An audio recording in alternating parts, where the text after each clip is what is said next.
इय्याक नअबुदु व इय्याक नस्तईन। मैं रज़ा आपको, हफीज़ आपको, जो थिंक टैंक, जो आपका इकॉनमी के ऊपर थिंक टैंक था, आप सबको आज बहुत मुबारक देता हूँ। हाँ, मुर्तज़ा आपको, क्योंकि मुर्तज़ा वाशिंगटन से छोड़ के अच्छी नौकरी आए हैं पाकिस्तान। आप सबको मैं इसलिए मुबारक देता हूँ कि मैं जब से हमारी गवर्नमेंट आई है पाकिस्तान में हुकूमत करने के लिए, तो तब से मैं ये कह रहा हूँ कि हमारा इस मुल्क का सबसे बड़ा असासा ओवरसीज़ पाकिस्तानी है और हम अभी तक उसको टैप नहीं कर सके। इस बड़े एसेट को हम सही तरह उसको टैप नहीं कर सके।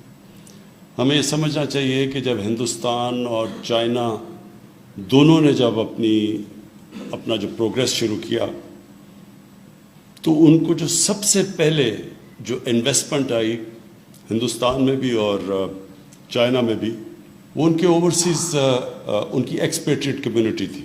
उनके जो बाहर हिंदुस्तान के जो लोग बाहर काम कर रहे थे और चाइना के लोग बाहर काम कर रहे थे।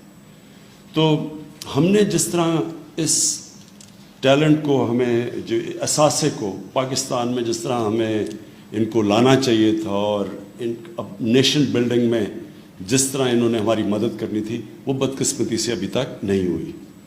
तो ये एक बहुत बड़ा पहला कदम है और बड़ा कदम है, बिकॉज़ ये जो रोशन डिजिटल अकाउंट ये जो शुरू किया आज आपने, ये एक मौका देता है पाकिस्तानियों को पार्टिसिपेट करने का पाकिस्तान की बिजनेसेस में। हमारी जो अभी बहुत बड़ा इनिशिएटिव हमारा कंस्ट्रक्शन का, जो पाकिस्तान की तारीख में सबसे बड़े 2 प्रोजेक्ट्स हैं, और भी बड़े हैं, बादशाह डैम भी है, मोमन डैम है, हमारी ML1 पहली दफ़ा पाकिस्तान की तारीख में एक नई रेलवे बनाने लगे हैं, जो 2 नए शहर बना रहे हैं, एक बंडल आइलैंड सिंध के अंदर और दूसरा रावी सिटी लाहौर में। ये बहुत मेगा प्रोजेक्ट्स हैं। इन सब में हमें ओवरसीज़ पाकिस्तानीज़ को हमने पार्टिसिपेट करवाना है, इन्होंने शिरकत करनी है इसमें। अभी हफीज़ ने आपको बताया कि पाकिस्तान के चैलेंजेस क्या थे। चैलेंजेस पाकिस्तान के सबसे बड़े ये है कि हमारे इतने कर्ज़े चढ़े हुए हैं कि हम जितना भी पैसा इकट्ठा करते हैं, तकरीबन आधा चला जाता है कर्ज़ों की किस्तों के ऊपर। तो जो मुल्क के लिए पैसा बचता है वो काफ़ी नहीं है। तो इसका सिर्फ एक ही तरीका है कि हम वेल्थ क्रिएशन करें।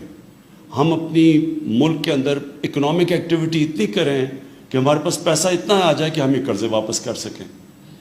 तो उसके लिए भी ये जो हमारा कंस्ट्रक्शन का पूरा पैकेज है, उसका मकसद ही ये है कि ये जो 2 बड़े शहर हैं, इसमें इतनी ज़्यादा इकोनॉमिक एक्टिविटी हो, क्योंकि कंस्ट्रक्शन में जैसी शुरू होती है 30 रिलेटेड इंडस्ट्रीज़ हैं जो कि एकदम चलनी शुरू हो जाती हैं।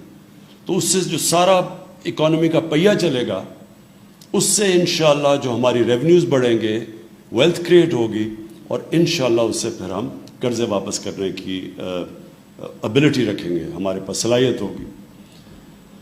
और दूसरा जो इशू इन्होंने बात की वो ये कि इस मुल्क में जो हमारी जब गवर्नमेंट आई तो सबसे बड़ा ट्रेड गैप था। इंपोर्ट और एक्सपोर्ट के अंदर $40 अरब का गैप था। हम $20 अरब की एक्सपोर्ट कर रहे थे और $60 अरब की इंपोर्ट कर रहे थे तकरीबन।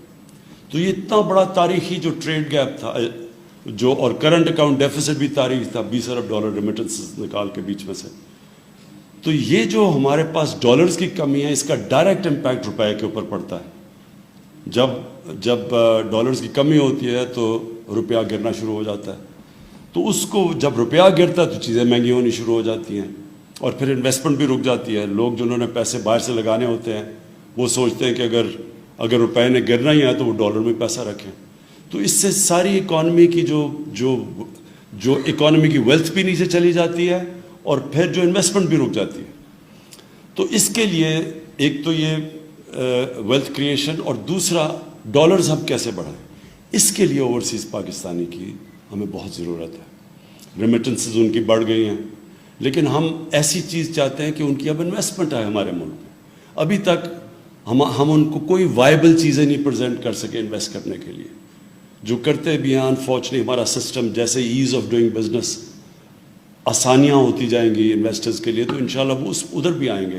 لیکن یہ جو ہمارے 2 میگا پروجیکٹس ہیں اس میں کیونکہ عموماً وہ پراپرٹیز میں انویسٹ کرتے ہیں تو یہ بہترین ان کے لیے اپرچونیٹیز انویسٹ کرنے کی ہوں گی.